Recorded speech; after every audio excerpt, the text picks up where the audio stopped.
E-Magazine présente son adaptation au discours prononcé par le citoyen David Saint-Preux lors de son avènement à la présidence de l'Assemblée électorale d'Aquin le 1er février 1842, lu par Winner Morton.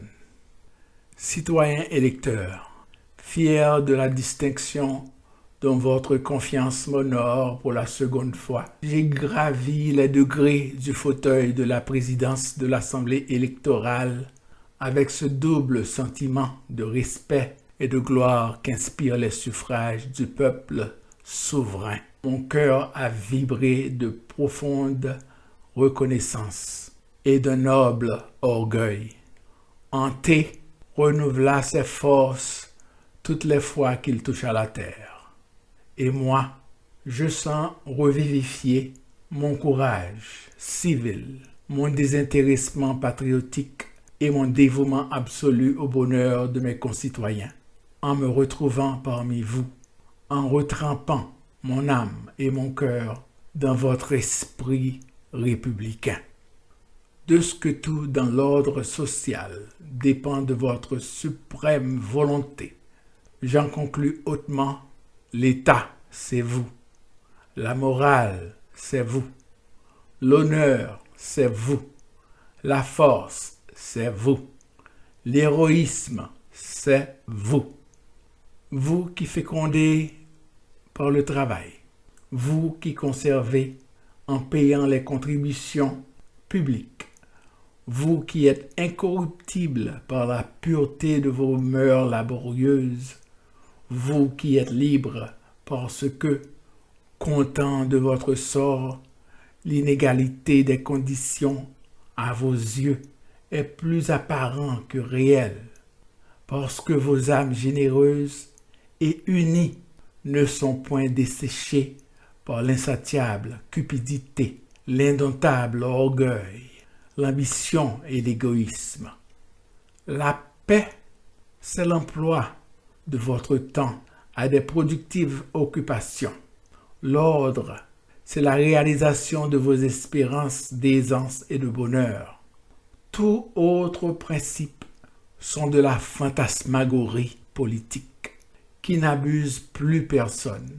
On en est désenchanté jusqu'au sommet de nos montagnes les plus reculées. C'est la vérité, c'est la franchise qui exerce en ce moment une puissante influence. Quand des opprimés et des persécutés recueillent les hommages de la majesté du peuple, les actions des persécuteurs sont marquées à l'éternel cachet de ces crimes infamants dont la source est au cœur du méchant. Alors, a dit le célèbre Lamarck, la persécution devient un piédestal qui grandit et la calomnie des louanges honorables. Ne soyez donc point ni surpris ni étonnés de m'entendre aujourd'hui. Sans doute, vous vous êtes rassurés d'avance que de ma bouche ne sortiront pas ces déblatérations astucieuses et perfides, formulées, élaborées avec soin, plus pour épouvanter vos oreilles indépendantes que pour affermir votre esprit d'ordre, sans despotisme, de liberté sans anarchie, sans licence, sans faction. Non, ne sortiront pas de ma bouche ces sinistres lubies, ces horribles frénésies qui résultent de la révélation des mots dont intérieurement on s'accuse et s'effraie. Ces déclamations violentes et funestes en désespoir de l'entêtement coupable, mis jusqu'ici à refuser le bien public, à méconnaître la vérité, à violer tout ce qui est inviolable, à aliéner tout ce qui est inaliénable, à prescrire tout ce qui est imprescriptible et à humilier tout ce qui est respectable comme consécration de la Constitution. Mes paroles n'auront pas cette énergie d'injures grossières, d'invectives dégoûtantes, d'outrages gratuits contre les hommes indépendants dont l'opinion est ennemie de cette éducation de mendicité sans laquelle on n'approche pas le pouvoir. Non, ce langage n'est pas le mien.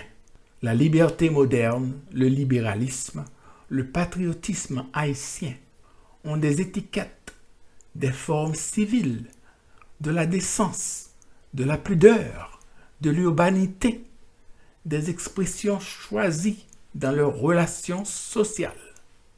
L'autorité, non moins qu'un obscur citoyen, y est soumise. Autant de la barbarie, de la superstition, du fétichisme, cette éloquence colérique, ces crispations dramatiques avaient de la magie. Elle égarait, elle intimidait. Au XIXe siècle, à cette époque où les journaux nous apportent les lumières de la France libérale, de l'Angleterre et des États-Unis d'Amérique, cette politique est réprouvée et honnie. Elle atteste la mauvaise foi, l'impéritie, un despotisme d'hypocrisie. Mais je vous entretiendrai de vos libertés, de vos droits et de vos devoirs. Je me persuade que cet entretien excitera toutes vos sympathies. La démocratie haïtienne est fondée essentiellement sur la souveraineté du peuple. Mais cette souveraineté est limitée par la justice, la morale et l'honneur. En conséquence, l'exercice en est confié au gouvernement représentatif. Il est divisé en un président électif à vie et responsable, contrôlé par une chambre élective et un sénat électif. Le pouvoir judiciaire, inamovible, est indépendant, forme le troisième pouvoir de la République et participe de l'exercice de cette souveraineté. Mais cette indépendance est minée par l'ambition d'atteindre à une dignité supérieure. Néanmoins, la Chambre des représentants des communes absorbe presque l'intégrité de cette suprême puissance. Elle seule, à l'exclusion des autres pouvoirs, est investie du droit de proposer des lois sur les contributions publiques. En vertu de la Constitution, elle a le pouvoir d'appeler à sa barre et d'accuser le grand juge, le secrétaire d'État et tous les commandants d'arrondissement, même le secrétaire général, comme grands fonctionnaires, pour raison de violation et d'inexécution de la loi, pour raison d'injustice, de malversation, d'abus d'autorité commis dans l'exercice de leurs fonctions. En effet, de droit et de fait, elle représente la nation entière. De droit, la Constitution, dans ses dispositions les mieux méritées, consacre cette représentation absolue. De fait, sénateurs, membres du corps judiciaire, membres du pouvoir exécutif, garde nationale soldée, garde nationale non soldée, le peuple, enfin tous sont électeurs. Tous, par l'effet de leur suffrage, confient aux députés la défense de leur liberté morale, civile, politique et individuelle. Souffrez que j'emprunte à un immortel publiciste la définition de cette liberté moderne.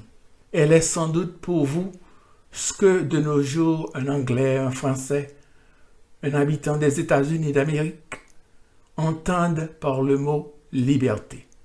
Entre guillemets, c'est pour chacun le droit de n'être soumis qu'aux lois, de ne pouvoir être ni arrêté, ni détenu, ni mis à mort, ni outragé, ni injurié, ni maltraité d'aucune manière par l'effet de la volonté arbitraire d'un ou de plusieurs individus.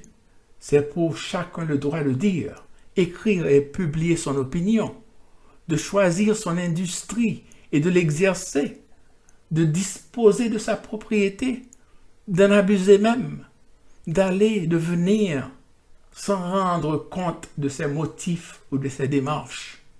C'est pour chacun le droit de se réunir à d'autres individus, soit pour conférer sur ses intérêts, soit pour professer le culte que lui et ses associés préfèrent, soit simplement pour remplir ses jours et ses heures d'une manière plus conforme à ses inclinations, comme à ses fantaisies.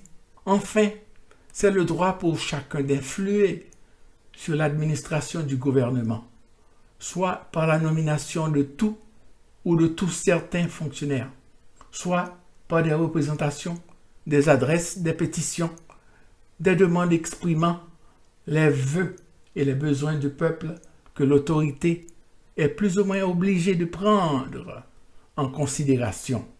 Quel dépôt précieux et immense dont chaque député est la sauvegarde et le surgarant. Si différent, si insouciant, si impassible que vous puissiez jamais être à cet égard, trahirez-vous vos destinées en les confiant à des hommes qui n'en ont pas l'intelligence? Ne faut-il pas que ceux qui briguent vos suffrages vous offrent, dans leur précédent, toute l'indépendance de caractère que vous exigez aujourd'hui pour que votre auguste confiance ne soit point sacrifiée à la bassesse, à la flatterie? Voudriez-vous que le représentant que vous allez élire, embrigadé par le secrétaire général, vote systématiquement pour le pouvoir exécutif et par parti pris? Vous espérez donc que la parole soit, à la représentation nationale, la gymnastique puissance de la liberté et que la tribune soit cette sommité de vérité qui domine et ceux qui disposent la force armée et ceux qui disposent les trésors publics? C'est aux hommes indépendants qu'il faut alors accorder l'investiture sacrée de votre souveraine confiance. Les indépendants sont de bonne foi. Ils ne nient pas qu'il n'y ait point de liberté sans repos, sans tranquillité, sans sécurité. Mais ils sont bien autrement d'accord que sans liberté, sans garantie, il n'y ait ni repos, ni sécurité, ni tranquillité pour personne. Les indépendants, dans les circonstances difficiles, malheureuses ou accidentelles, compatissent avec l'innocence accusée, le civisme opprime, l'honneur outrage. Ils en prennent toujours généreusement la défense en main, tandis que ces égoïstes qui cumulent toutes les places sans capacité, qui consomment sans produire, n'en ont ni le cœur, ni le courage, ni le talent. Leur patriotisme, sans doute, est distingué, mais par cette ardeur délatrice qui, heureusement, fait resplendir l'éclat de sa dignité du malheur. Si, comme eux, mes actions pouvaient manquer de noblesse, j'eus à mon tour publié leurs lettres.